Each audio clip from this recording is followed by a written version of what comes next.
Is anybody there? Morning, Bob. Morning. How are you doing, Dick? Good, good. Raining up in your country? Well, it's overcast. We mostly wind. We haven't got much moisture out of any of these storms that have been coming through. Just wind. Oh, heck. Hot, Yeah, dry wind. Well, we're getting enough to put a dampener on all the branding haying down here right now. That never fails, does it? No, my God, if I'd have known this was what it took, I'd have hayed in June.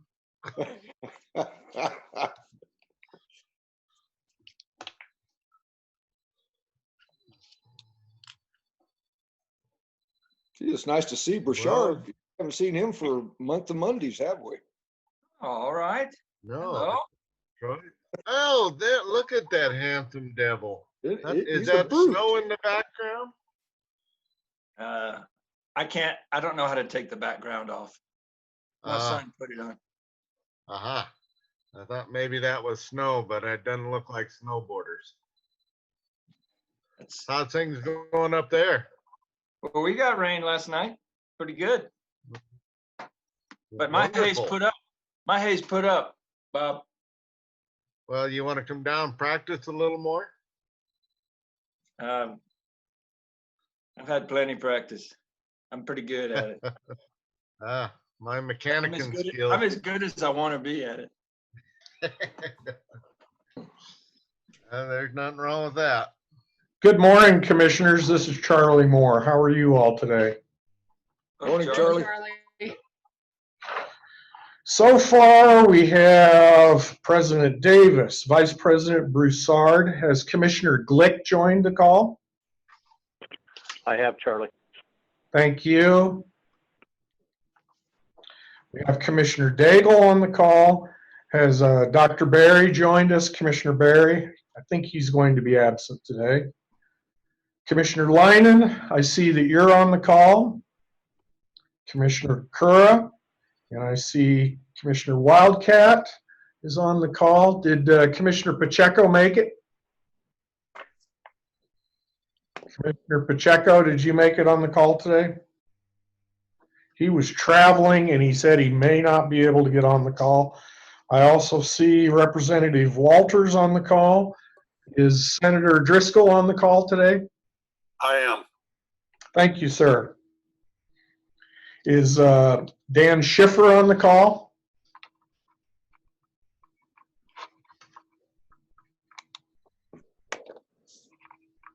Dan Schiffer, did you make it on the call? Doesn't appear that he made the call. Correct. He's on the call. It's connecting right now. Oh, okay, thank you. Good. We're gonna have to accuse him of being fishing again. Well, President Davis, it is 9:31. If you'd like me to start, I'm more than willing to at this point. At this point, Charlie, let's go ahead and call the meeting to order at 9:31 on July 24th. Thank you. Do a roll call. Yes, thank you, sir. Also, just as a quick, just kind of FYI, we are recording our Zoom meetings now, so be aware of that. Roll call. President Davis. Here. Thank you. Vice President Broussard. Here. Thank you. Commissioner Glick. Here. Thank you. Commissioner Daigle. Here. Thank you. Commissioner Barry. Commissioner Barry is absent and excused. Commissioner Leinen. Here. Thank you, sir. Commissioner Kura. Here. Thank you. Commissioner Pacheco. Commissioner Pacheco is absent. And Commissioner Wildcat. Here. Thank you. We have our political liaisons on the call. Senator Ogden Driscoll is on the call. Representative Tom Walters is on the call. And also we have Dan Schiffer on the call. From the Attorney General's office, we have with us today Mike Kaler, Senior Assistant General, and we have Rebecca Zisch, Senior Assistant Attorney General.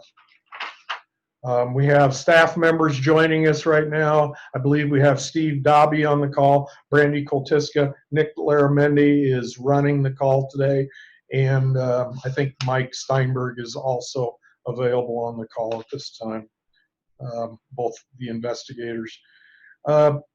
President Davis, I guess we're at the Pledge of Allegiance. Shall we? You're muted, Bob, but that's... I pledge allegiance To the flag Of the United States of America, and and to to the republic for which it stands, one nation, indivisible, God, liberty and justice for all. Amen. Okay. Charlie, I would go to item 2, the agenda. Yes. I'm looking for a motion to approve the agenda. This is Troy. I move that we approve the agenda. Thank you, Troy. Is there a second?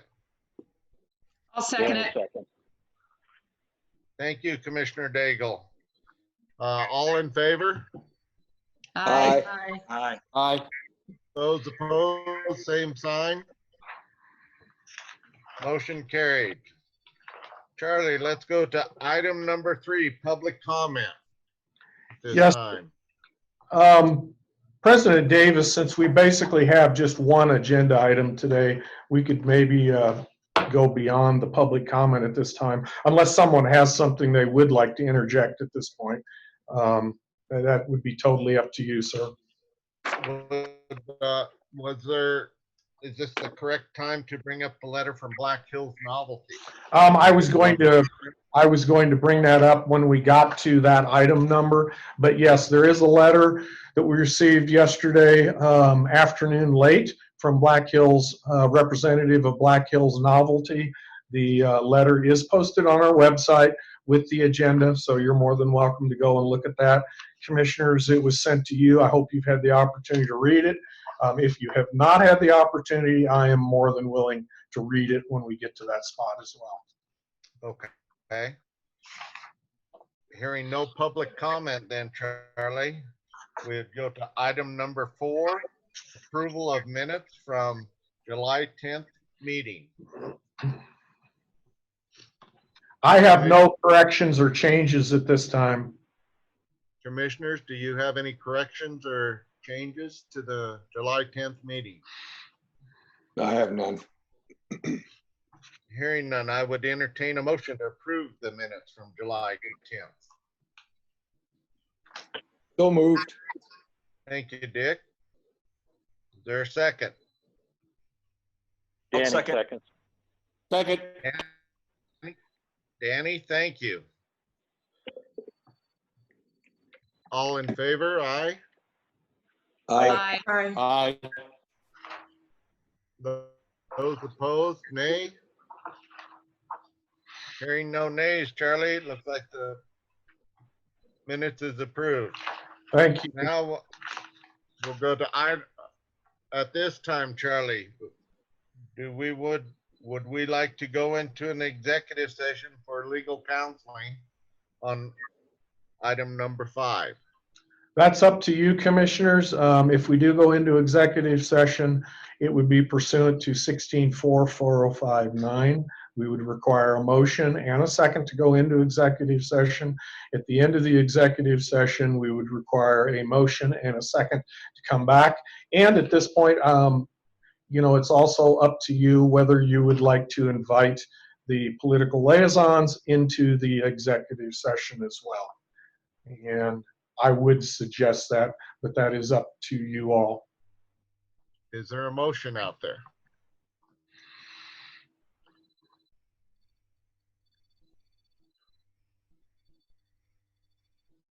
No motions to go into executive session at this time. Hearing no motions, Charlie, there is no executive session at this time. Let's proceed with item number 5, A, skill-based amusement games, continued discussion from July 10th. Okay. What I'd like to do, commissioners, if you don't mind, would be to read the letter we received yesterday afternoon from the Lebanon law firm representing Black Hills Novelty, LLC. First of all, commissioners, have you had the opportunity to read the letter? Yes. Yes. Thank you. I'll go ahead and read it for everyone that's here on the call. This is addressed to President Davis. I represent Black Hills Novelty LLC and will be speaking for them at tomorrow's special meeting. My client has strived to maintain compliant with the board rules and regulations, even at a great financial loss to herself. April 16th, 2020, Black Hills Novelty applied for the approval of games that had been in their respective locations since July 19th of 2019. On July 10th, 2020, the commission voted to deny the Black Hills Novelty application based on Vanilla's failure to submit a lab report. After the board did not approve Vanilla games, my client pulled them out of all their locations and sold them at a loss since they were not approved in the state of Wyoming. The question before the commission today is whether an establishment can replace denied machines with approved machines. Respectfully, we believe that there is only one clear answer to that question, and it is yes, according to Section 1H, which states, no establishment shall have more than 4 skill-based amusement games at any one time. Only an establishment that had a skill-based amusement game operating within the establishment of the effective date of this section may continue to have skill-based amusement games operating pursuant to this section.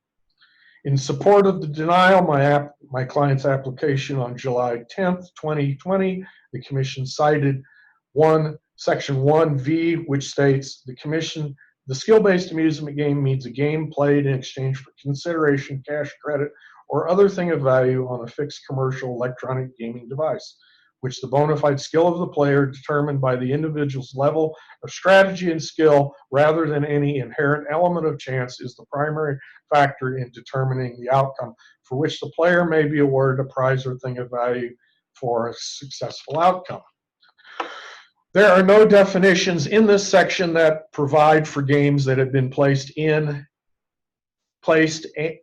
the time of enactment that later is deemed to be non-compliant, period. As a result, this leads to an ambiguity in the rules enacted. I think probably council will go ahead and go through the rest of this. This is just citing the case Lockhart versus the United States. This was respectfully submitted by Nicholas L. Dillinger. The question before us, commissioners, is as the letter stated and as your packet will see, this is a continuing discussion from July 10th, 2020 special meeting. And the question was, can an establishment replace their denied machines with approved machines? As the answer that was stated in your packet here today and last week, Section 1H provides that establishment, and again, you can read this, commissioners. One of the things that came up in our last meeting, commissioners, was how many games were we talking about? There are 20 games that are available that could be placed in another location. Those games, I did the revenue on those. We're looking at approximately $70 a week times 20, which would equal $1,400 per week in lost revenues with those games not in use. You're looking at approximately over the next 10 to 12 months, $65,000 to $70,000 in tax revenues. So I guess I'm going to put it back to the commission discussion. And President Davis, it's back to you, sir. Charlie, do we need a motion first before we can go into discussion on this? I think we've already started the discussion probably at the last meeting, so I don't think there's maybe a need for that at this point in time. And also, since we don't have a formal application to consider at this point in time in front of us for this switch, there probably would not be any commission action anyway at this time, other than the discussion and that. So I think we can go into the discussion and potentially have Mr. Dillinger respond for his client. Okay, at this time then, commissioners, we will open this up for your questions and discussion.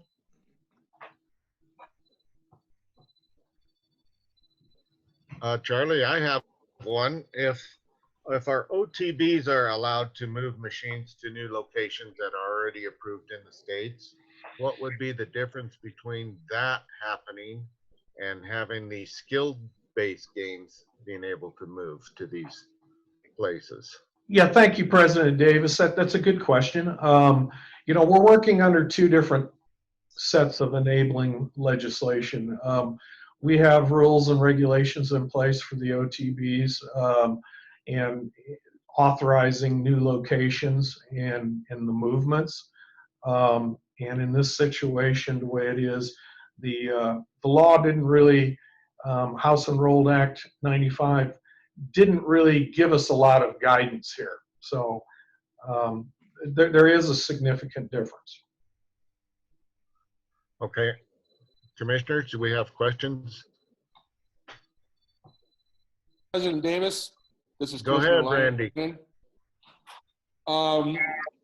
Charlie, we're approximately 10 months out from this operator being able to go ahead, after our rules and regulations are established, from putting new machines into any of these locations. I believe that these machines that were there were deemed illegal per House Enrolled Act 95. Replacing it with a legal machine now ahead of when they can place these machines, I think is wrong. And I think we need to follow the law as was written by the legislature. That's my opinion. Thank you, Randy. More comment, please?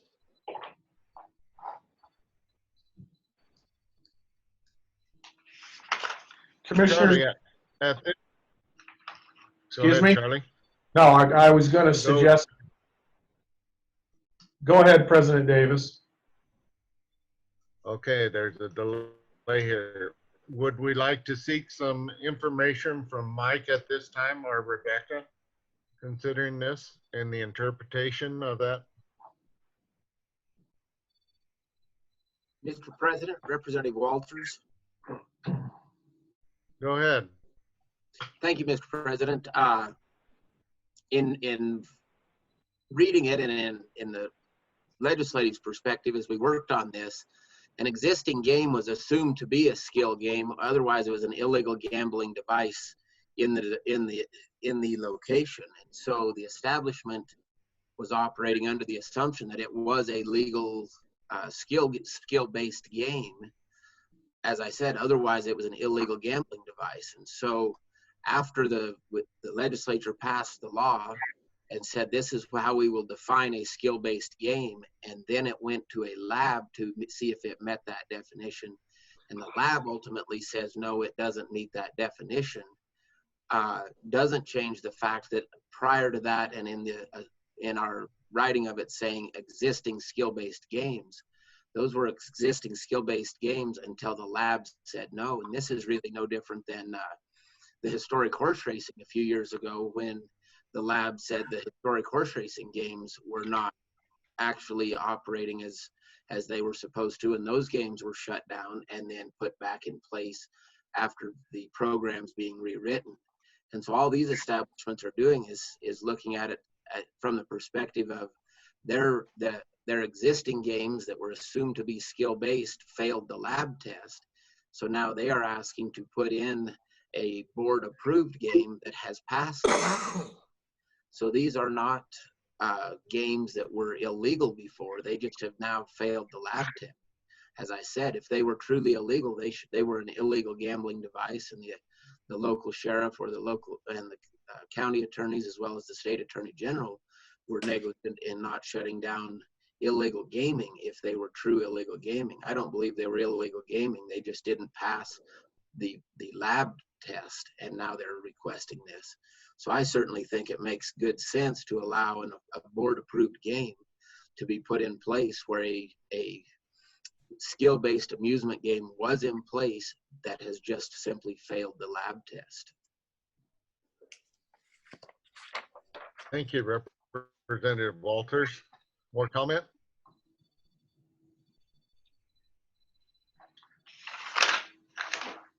Any questions for Mike or Rebecca? President Davis, at this President time? Davis, Go ahead, Randy. President Davis, with all due respect to Representative Walters and a liaison to the committee, we didn't write the law. You guys did. And whether there's ambiguity in it or not, or whether there is a loss to the particular operators is irrelevant. We're just trying to follow what you guys wrote and what I read. And I'm going to be real honest here. You wrote a bad law. So that's my, I have to follow what you guys wrote. And my opinion is that they're illegal. This is Commissioner Daigle, and I would agree with Commissioner Leinen. Thank you, Sherry. There's some more comment here.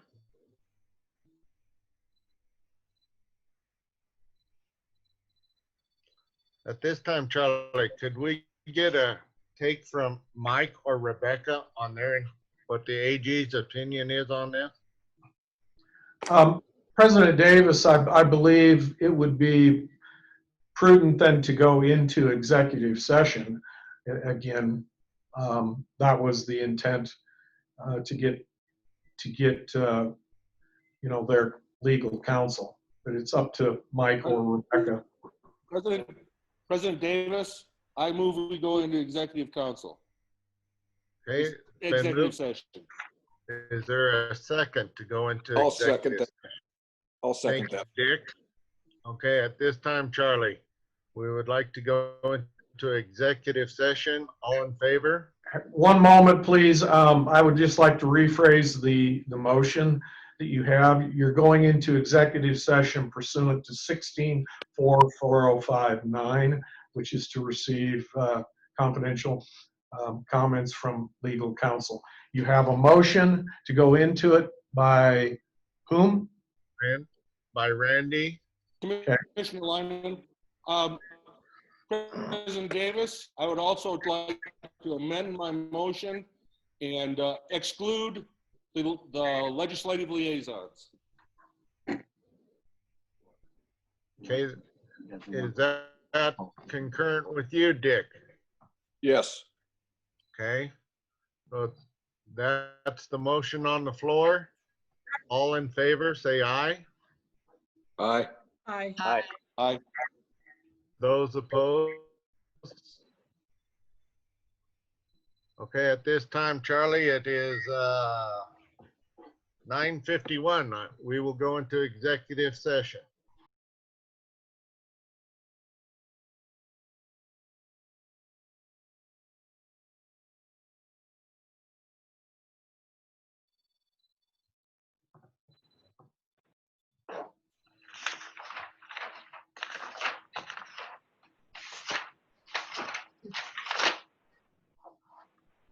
Thank you, everyone. As we move back into regular session, the commission had a motion and a second to go back into regular session. The motion was made by Commissioner Broussard and seconded by Commissioner Daigle to continue with the regular session. At Nick, this time, let me know, Nick, when you've got everybody moved back over, if you would, please. And President Davis, what I would suggest would do just a quick roll call. okay. And I see our recording button is flashing. Are we recording again, or? Yes, I believe so. Is it red when we record and flashing when we're not?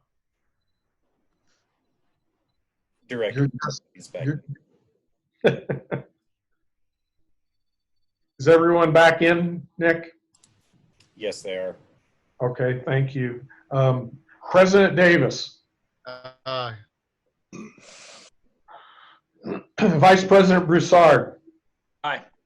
thank you. Commissioner Glick, Here. thank you. Daigle, Here. thank you. Commissioner Barry is absent. Commissioner Leinen, Here. thank you. Commissioner Kura, Here. thank you. Commissioner Pacheco is absent. Commissioner Wildcat, Here. thank you. Political liaisons, Senator Driscoll is back on. Here. Representative Walters, Here. thank you. And Dan Schiffer, Here.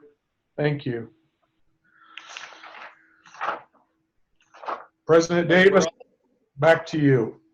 We're all back, Charlie. At this time, we can further discuss this issue of moving the games. We could open this up to the public comment. Is there anybody there to voice public comment?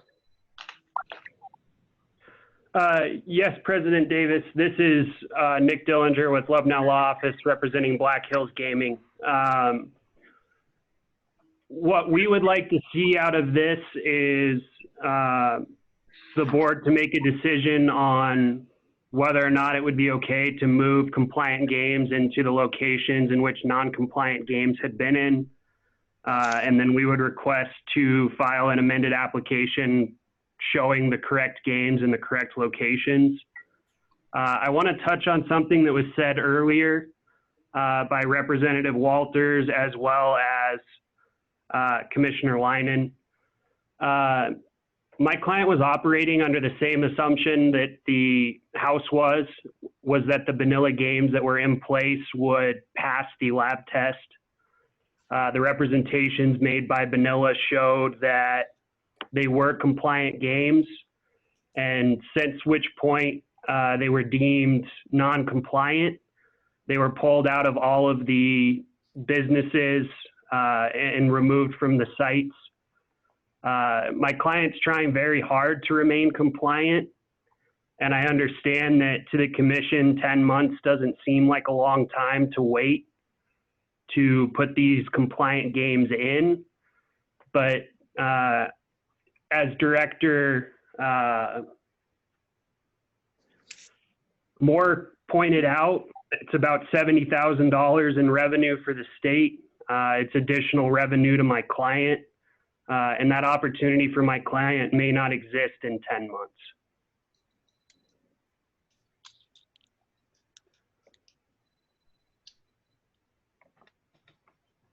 Okay, I guess, do you have anything further to add to that? No, I think just the fact that I think there's ambiguity in the bill that was passed and the rules in which the commission are trying to enforce. And my client has constitutional protections that under the rule of lenity that should cut in her favor.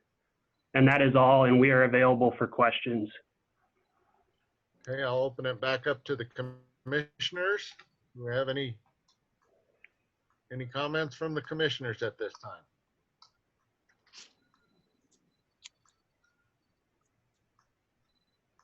Okay, hearing none, I guess we can continue on down this discussion here. Charlie, if we, he is asking for a. President Davis, this is Commissioner Larry. Hey, Randy, how are you? President Davis is. It's fine. Correct me if I'm wrong, and this can either come from legal counsel or for Charlie. It appears to me that what Black Hills Gaming's legal representative is saying, he wants us to go ahead and allow them to move it without an active application in front of the commission. And I think that's putting the cart before the horse. If they want to put an application out there, That should come before we make a decision. And And correct me if I'm Commissioner, wrong, Charlie or Mike.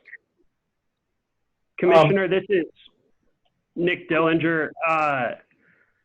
That's not what we're asking. We were just asking the commission for clarity on whether or not moving compliant games in where non-compliant games would be allowed before we filed the amended petition. We're not asking you to rule on the merits of our application, rather just set a board decision for what the policy is for replacing non-compliant games with compliant games. Okay, thank you. Charlie, President Davis, I believe you have two people from the public that would like to speak. I believe we had Chris Brown had his hand up initially, and then Mike Mosier had his hand up as well. I'm looking on the next page. I think that's all. I got one from Troy Sweet too, if you want. Okay, then we have Troy Sweet as well. let's hear from them, please. Thank you very much, President Davis and Director Moore and Commissioners. Can you hear me okay? Yep. Great, thank you. I think, my name is Chris Brown. I'm representing Bank Shot Skill Games. And I think an important fact, and point rather, that is being overlooked is that we're not talking about bringing new skill games into the state. As an example, within a week of the governor signing the bill, when S&C Vending on behalf of Bank Shot Skill Games submitted our initial list of locations and games, I believe we had 207 games in operation in Wyoming at that time.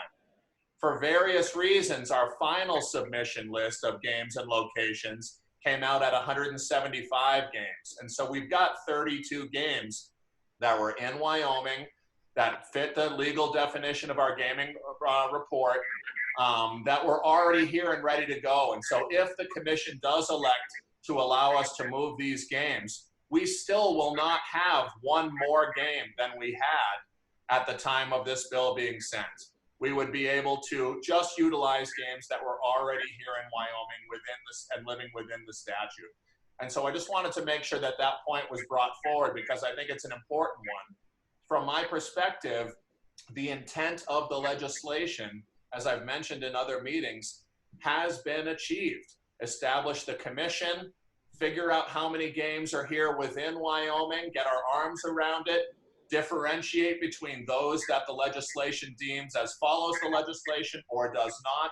And these games that are here within the state meet all of those parameters. And so that is all we're asking, Mr. Chairman, is for the ability to move games that have already been deemed legal that are not in use but are in state and from our perspective within the existing statute. And so I just wanted to make that point. I'm happy to answer questions. Thank you, Mr. Chairman. Are there any questions for Chris? I have one for you, Chris. Are all the establishments completely stocked? Do they all have 4 games in them at this time? Any establishment that we are operating in right now, I believe, I actually can't answer that. I don't know if we have 4 games in every establishment or not. I have Andy Clarkson and Bob Scripner also on the meeting from S&C Vending, and I'm sure one of them could answer that. Because without knowing if all 4 games are there, does not. Yeah, so like if we have a location that has 3 right now for whatever reason. Right. They could apply for the 4th one, so that game would actually have a home already. But our understanding is that they can apply for that. From our understanding and participating in all these meetings, everything is frozen and nothing new can happen. And so I feel like that's the point of today's meeting is can we move these around a little bit if they were already in Wyoming at the time of the bill being signed and deemed legal. That's a good question. Charlie, do you have any take on that? Make sure I'm unmuted. Can you hear me? Yep. Okay. As far as the numbers, I think Nick can tell you probably your original question if on each one of the locations there, and we may have some that have 3 or 4 or 2 or 3 in a location around the state. As far as the movements, you know, I'm not sure if we have reviewed that at this point. Okay. Thank you, Mr. Chairman. Thank you, Chris. At this time, Nick, is there some other public comment out there? I think Mr. Mosier would like to speak. Okay. Mike, are you available? I am available, Mr. President. Mr. President, Director Moore, members of the commission, Mike Mosier, Wyoming State Liquor Association, representing the businesses that have these machines and in good faith put them in. I realize that, well, and bear in mind, there was a number of us that were in every one of the discussions on the Gaming Commission through the legislative process. This was never an issue simply because we all just assumed that if the skill games weren't qualified, that they could switch to something else. I think Representative Walters' parallel with the horse racing attorney general ruling a few years back is excellent. If we took that same attitude when that AG opinion rolled out that said certain games being run by historic horse racing were not legal in the eyes of Wyoming statute, if we took the same attitude we're potentially taking now, we would have shut down all of those machines and not allowed any more to open, which would have destroyed historic horse racing. And so I at least ask for the same compassion for that our industry as was shown for historic horse racing at the time.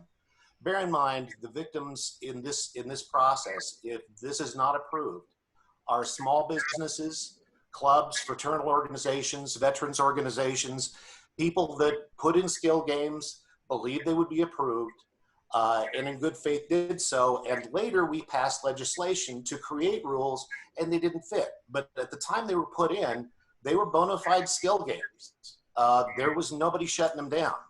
And so I ask you to consider allowing these businesses and fraternal organizations to switch out the machines. I think it's only fair. The reason the ambiguity exists is because we never saw an issue. Nobody that I talked to, legislative, lobbyist, skill games or otherwise, I'm not advocating for the skill games operators here. I'm advocating for the small businesses and clubs that have these machines. And, you know, 10 months, and I think this was brought up before, 10 months is a bit different between life and death for some of these organizations. We don't know if we're going to get shut down again. We don't know how long the governor's executive order is going to last, restricting the people, the operations of the business. They need every lifeline they can, and cutting this one lifeline would be devastating to these businesses. And I thank the commission for your consideration, and I will take any questions. Thank you, Mike. Are there any questions at this time for Mike on this? President Davis, Director Moore here. We have yet that wanted to speak. We have Troy Sweet, and then we also have Senator Driscoll that would like to speak. Okay, do we have any questions for Mike at this time, though? Hearing no questions for Mike, I guess let's continue down the list there with Troy and then finish up with the senator. Thank you, Mr. President. This is Troy Sweet. Going back to what Representative Walters was talking about before you guys went into your executive session, he was describing the process that if the lab says it's a skill-based game, or first of all, if the lab says it was the $3 minimum, the $3,000 maximum jackpot, and that the lab says that the games met the definition of a skill-based game, that was the 3 qualifications. And being, as Representative Walters was one of the ones helping to write this bill, I believe he has more knowledge about it, in that fact that if the labs were all done correctly, which in our case, which they were, there's no formal parameters for you to make your decisions on. I believe that some of these games, including the ones that BH Novelty had, which we're talking about today, were the ones that were actually approved by Eclipse Labs, the Wyoming Skill 1, 2, and 3. I don't know if I'm out of line there, but that's what I was getting at. And if the lab says all these pass, how can the commission just make up their own rules as they go? That's my question for the commission. Okay, thank you, Troy. Are there any comment or any questions for Troy at this time? Any questions for Troy? Randy? President Davis, Go ahead, Randy. are you arguing, Mr. Sweet, that the games that we have deemed not skill-based should be allowed? Is that what you're saying? Well, no, what I'm getting at is that the labs that you guys approved, the Eclipse lab that did all the testing for all of the different companies, said that the Wyoming Skill 1, 2, and 3 actually passed all of the stuff. And I'm just wondering how the commission can make up these rules as they go to decide that they don't think it's a skill-based game when a nationally accredited independent lab says that they are. I just don't understand that. Where are your parameters? What are your parameters? What are your guidelines that you're going off of to say that the ones that the labs met that you don't agree with? I just don't understand how you can make up stuff as you go. President Davis, President Director Moore, the question we have here today that we're discussing is, can an establishment replace their denied machines with approved machines? That's what we're discussing at this point in time. Correct, Charlie. Okay. Hey, This is Troy Sweet again, Mr. President. Can I have another second? go ahead, Troy. Okay, in light of this information, as far as moving games around, I think that should be allowed if we're going to do any of that. If you read the law correctly, it just says that a game had to be in existence and an establishment had to have it in existence before this bill was signed. And it's not the operator's fault nor the location's fault. It is actually either the lab or the commission's interpretation of the lab reports that caused these to be illegal. So I believe that you guys should consider being able to move these around and let operators change manufacturers of games, since you will not allow the ones that did pass the lab. Okay, thank you again, Troy. Are there any other questions for Troy at this time? Hearing none. Charlie, I believe we can finish up with the senator. Yes. Mr. Chairman, Director Moore, just a little bit of follow-up on a couple of what's gone on, and one that's just from when Mr. Mosier testified. I promised multiple times in meetings, and everybody got to watch it, that we would take care of those fraternal organizations and what they had fit. And I don't know if it made it in the law that way, but that was a promise I made. I will stand behind it to the best I can. But we said we were going to leave them home. That was a key part of that gaming bill, not receiving major opposition from those very groups. And from my end, I hope you help me keep them whole. I won't want to enter into the battle back and forth on the other. And that's my second part of the comments is, for all of you on the commission, we did the bill.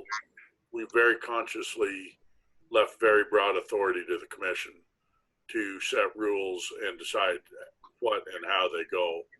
And my trust is behind you folks in whatever decisions you make. So I won't enter into it, but I really do ask that you take a strong look at these fraternal organizations, because they were some of the key opposition to forming a commission. And we really did make a promise to try to keep them as whole as we could, and that what they had, we'd make it where it worked. So with that, I'd stand for questions, and I thank all of you for doing the hard work you're doing. It's not very fun sometimes. Thank you. Senator, are there any questions for the senator at this time? President Davis, Go ahead, Randy. This is Commissioner Lyman. Charlie, of the 20 machines that were denied operation, how many of those machines were in fraternal organizations? Do we know? Nick may know, but I can't tell you right now. I don't have that number. I can follow up with that real easily.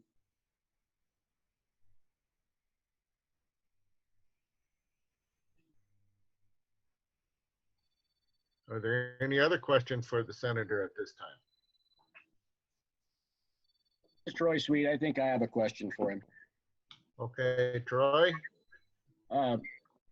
Mr. Senator, I guess you're a senator. Are you, so if I understand you correctly, you're more in it for the fraternal organizations to be able to stay afloat. And the way it sounds to me, it sounds like all the strings that could be pulled would be pulled for that situation. I just don't understand what the difference between a fraternal organization and a small business is, other than the fact that one is normally a nonprofit. However, we all work through our communities, and the money that's lost would go back to the communities in way of taxes and, you know, equitable donations from operators, which I don't know if you've done any looking, but that does happen when we are allowed to operate. We are, you know, giving money back to our community and back to Boys and Girls Clubs and all kinds of things like that. So I just want to have the same care and consideration as anybody else. You know, I think it needs to be fair across the board, whether you're a 501c, 503c, whatever they are, versus a small business. I think we should all have the same amount of compassion in dealing with this ongoing process here. So that's all I got. Thanks. Mr. Chairman. Go ahead, Senator. Mr. Chairman, Director Moore, thank you. Mr. Sweet, I appreciate your comments and I have no problem with them. You're a little misguided on where I came from. Is I truly believe the commission needs to make the decisions, the hard decisions that need made. We left them that latitude. What I was pointing out was something that I do often is when we pass bills and we make promises to different groups of how we go about doing it, or we tell them we'll try to take care of them. And I will tell you, the other groups weren't there when we did it, but the fraternal organizations were. And this bill failed multiple times, partially because we got on the wrong side of them. And I think Mr. Mosier can confirm that we got in a pretty good deal. And I made a deal that this is what I do as a senator. I told them I would do the best I could to leave their organizations whole, that they shouldn't feel threatened by this bill. And if one of the results of commission action is it makes my word not good, it doesn't make me feel very good. I've got to be accountable to all of those people. So that's truly where I'm at. I'll stand behind whatever the commission does, but I didn't have any other organizations come to me and say, here's what we had to do. The testimony was we were going to allow machines that were legal and passed the test. And I was one of the ones, there was a lot of people wanted to write a lot of lines into this bill that made it very restrictive. And I have a great trust in this commission. I think they've done a great job when they were horse racing and with the new people and what's done. All of you guys have done a good job, and I place my faith and trust behind your decisions, and we'll support them. So that's where I'm at. It's not an attack on businesses. It's not an attack on what was there. It's merely me following up on what my word was as we worked the bill. Thank you. Thank you, Senator. Are there any other questions?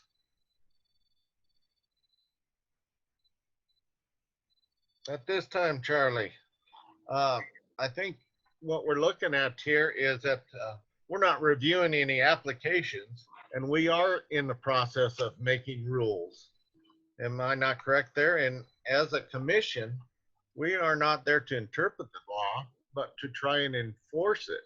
And our enforcement has to come after we make our rules. Is that correct? Somewhat. Okay. Yes, In the roundabout way, but I don't believe there's any motions on the floor at this time, correct? that is This correct. is discussion this discussion is more or less to help us develop our rules, which we're in the process of doing. Is that correct? That is correct. That is. Okay. Mr. President, think- Troy Sweetman, Troy, go ahead. I'm a little bit confused.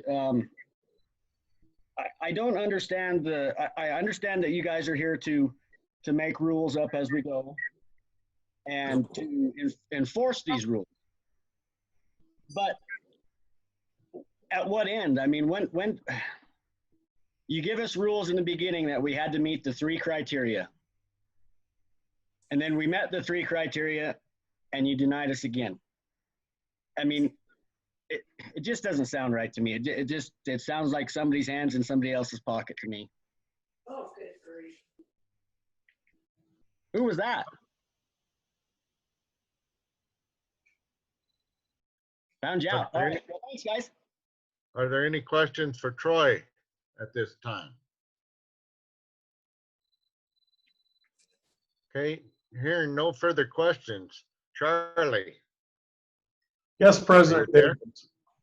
Hey, how are you? I'm good. Well, at that time, is there any further discussion on this item?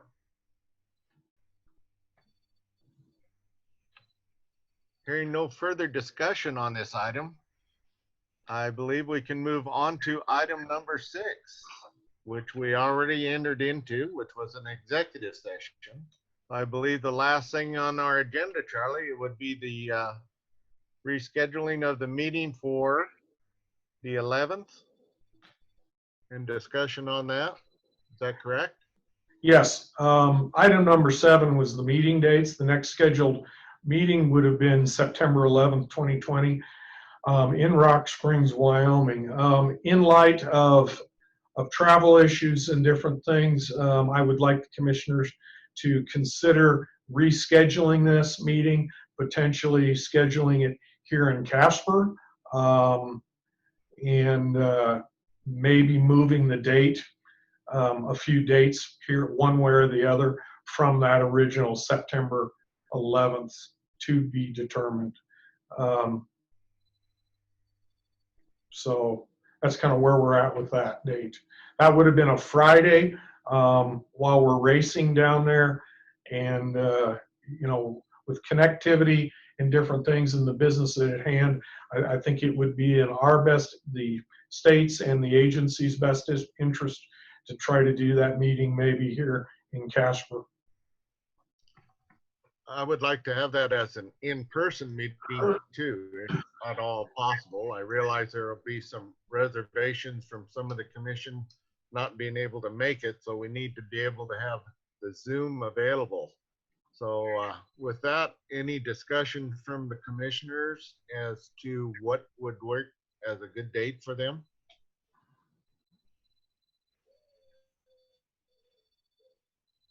And also, President Davis, what I can do is do a poll everybody and kind of see what might work for everybody and get back with you. I think that sounds good, Charlie. Is that all good with the commission? Everybody appears to be nodding their head. Thank you. Thank you, ladies, for nodding. You know. Okay, with that, Charlie, I don't believe there's any other business on our agenda, is there? No other business other than I just wanted to give you a brief update. I've been speaking quite a bit with the different commissioners on putting together a strategic planning work session for the commissioners to get together and review our mission statement and the plans, where you'd like to see us 1 year, 2 year, 5 year, 10 year down the road. I know that's always dependent on legislation and different things, but have a bit of a informal session And I'd like to try to schedule that sooner than later if we can. And I've got to check availability. It would be potentially here in Casper. I would expect either a half to a full day. Just sitting down, the public would obviously be more than welcome to join that as well. And we would have, again, potentially look at someone that can help facilitate the discussion on our mission statements and then on some of our strategic planning moving forward. So just wanted to update you on that. Okay. So go ahead. Sounds like that's something we need to put on our planning calendars. Yes. Commissioners. One other thing, just to let you know, I had hoped to have all the submissions for the gaming report in today. I've got quite a few of them, and I do appreciate everybody that has submitted those. I would hope that we could get those sooner than later. Again, I'd hope to have all those in today, Friday the 24th. But again, I also understand schedules and things, and you won't be denied. But if I can get those within the next week, it would be very helpful for me. We will be submitting those along with the gaming report in an appendix type fashion. So providing that information to the TRW committee September 11th. Or excuse me, September 1. Excuse me. Okay.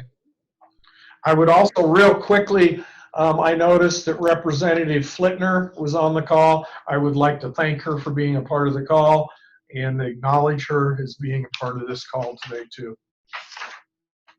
Okay, with that, Charlie, is there anything else? I think we are finished.